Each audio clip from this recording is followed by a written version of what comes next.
Le mot d'ordre de ce dernier dimanche est veiller.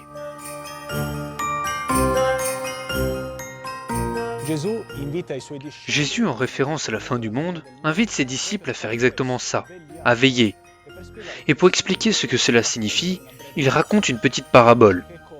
Il explique que c'est comme un homme, un maître de maison, qui quitte sa maison et qui confie sa demeure à ses serviteurs.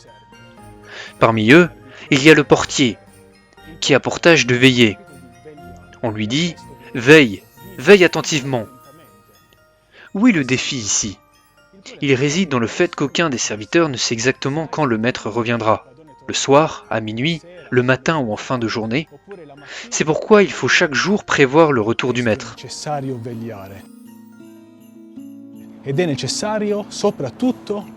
Et c'est d'autant plus vrai pour le portier. Le contraste réside ici entre deux mots, veiller et dormir. Entre celui qui roupille, qui vit sa vie les yeux fermés, et celui qui veille, qui est attentif pour que, lorsque le maître reviendra, il soit prêt pour lui. Il soit prêt et ne laisse pas échapper un tel moment.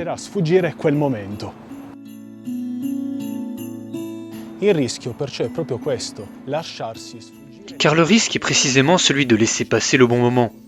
Il nous faut donc rester les yeux ouverts, vivre le vivant. Le Seigneur vient à l'improviste.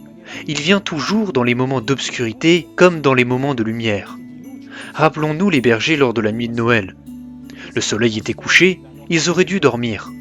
Pourquoi étaient-ils éveillés ? Ils étaient éveillés parce qu'ils accomplissaient avec diligence leur travail, celui de veiller sur leur troupeau.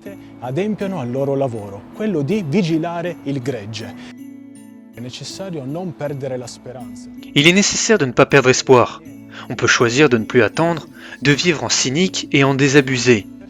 Mais on peut aussi choisir la voie de l'espoir, celle de celui qui attend, celle de celui qui sait voir des fleurs même dans la boue, non pas parce que les fleurs sont déjà là, mais parce qu'il sait qu'elles finiront par y pousser.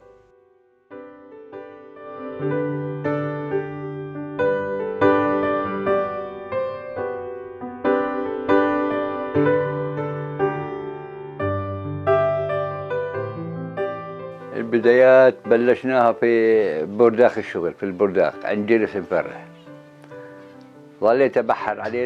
J'ai commencé à travailler le bois pour Giriès Muffaré. À force de l'observer, j'ai progressivement appris le métier et j'ai perfectionné mes méthodes de nettoyage, de sciage et de sculptage. Plus tard, je me suis installé à mon compte.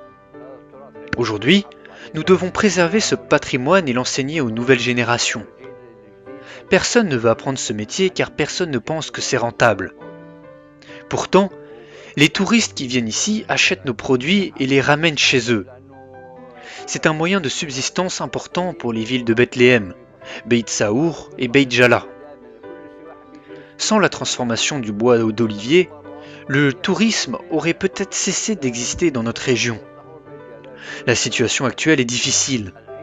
Ceux qui peuvent travailler le font, mais beaucoup sont malheureusement au chômage ou se sont fait licencier.